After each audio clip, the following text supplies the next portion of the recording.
So as we're looking at this upcoming race now, the primary is April 7th. April 7th.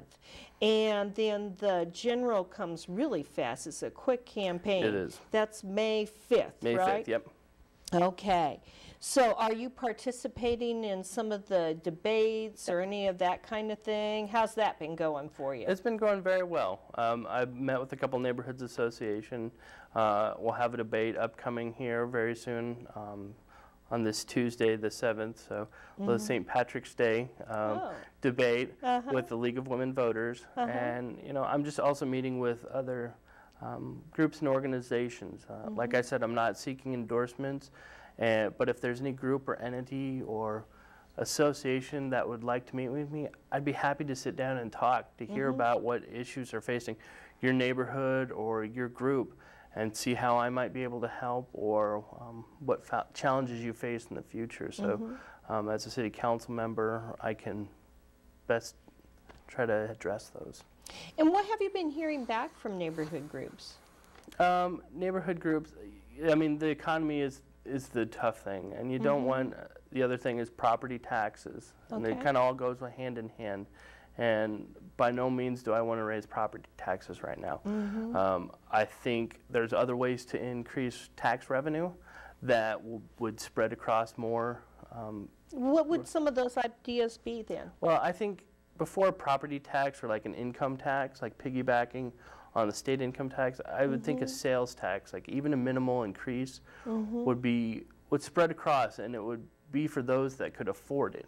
You know, raising property taxes, only 14 cents of the dollar goes to the city. Conversely, a small increase in sales tax will bring in a lot larger revenue. I think it's for every 1 cent, it'd be 40 million in revenue, versus 1 cent for property tax is about 1.5. And by no means do I want to say let's tax more, but like we're getting to the point, you know, safety and security, we're reaching that boundaries about how far we can stretch our, you know, police and fire and rescue, cutting libraries, you know, and I understand, and during economic tough times like this, it's hard to say that, but I think it's a reality we might have to look at. Even a 1/4% raises $10 million. So that's something I'd look at, because it's, you know, it would be to those that could afford it, and it's not on foods and necessities. You know, it's on cars and shirts, and it's, you know, if you can't afford that extra dollar for every $100, then maybe, you know, you need to yourself take a look at, is that shirt really, do I need to buy that as expensive shirt, or conversely that car? So I think as the city's tightening their budget and their belts, the community should also try to keep in mind their own. So that's one way I think would be more equitable than just straight across the board raising property taxes. Now, I know this is a subject that just kind of comes out of left field, but what are some of your thoughts about the arts and things like that? Are you supportive of like, you know, the symphony and the Lincoln Arts Council and things like that? I'm a big supporter of arts in Lincoln. I love the idea of the tour to Lincoln we had, I think it was 5 or 6 years ago. Yeah. That is a great thing. I was a member, and I currently volunteer my time and talents to the Lincoln, or the Angels Theater Company.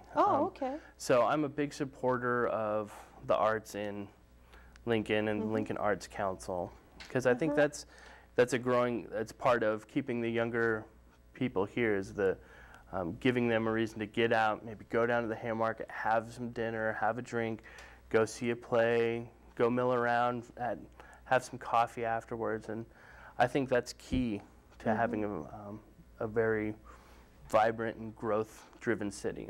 That's good. Well, Toby, it's been very nice meeting you. Thank you. And we are the Watchful Citizen, and it's sponsored by the Lancaster County Democrats. And we meet every third Tuesday of the month at 7 p.m. at the Communication Workers of America Hall, which is at about 25th and N Streets, kind of right behind Tam O'Shanter's. And you'll get to meet great candidates like Toby Berger here.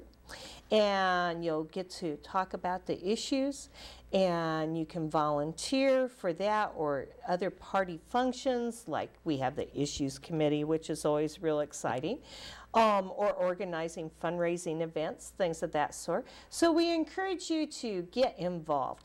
And Toby, do you have any last remarks for us? I just would like to tell the people of Lincoln that I'm here to be an open and honest candidate and to provide a no strings attached campaign and any possible help that people could have for getting the word out about my candidacy, be it word to word or going around door to door with a piece of literature. I would certainly appreciate it, and I look forward to helping the city if I can. And in fact, if you would like to give money to me, I'd prefer you actually give it to something like Matt Talbot Kitchen or the Lincoln Public Schools Backpack Program, because they're a lot more deserving of money right now than a campaign. Okay, well, thank you. It's been a pleasure. Thank you very much for having me.